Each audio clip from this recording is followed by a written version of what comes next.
பாருங்கள், அன்றைக்கி ஒரு நாள் நான் எங்கள் தோட்டத்து பக்கம் வந்தேன். பார்த்தா ஒரு குருவி முட்டை போட்டு வச்சுருந்தது. பாருங்கள், செம சூப்பராக இருந்தது. இங்கே பாருங்கள், 3 முட்டை போட்டு வச்சுருது.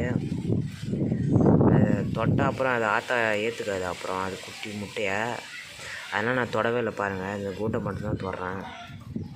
இங்கே பாருங்கள், கூட்டை ஆட்ட வரேன்னு நினைக்கிறேன். நைட்டில் அது ஆத்தா அடை காக்கும். இப்போ இங்கே ஓட்டுக்குது பாருங்கள். அவ்வளோதான் ஃப்ரெண்ட்ஸ், பிடிச்சிருந்தா ஒரு லைக் பண்ணுங்கள்.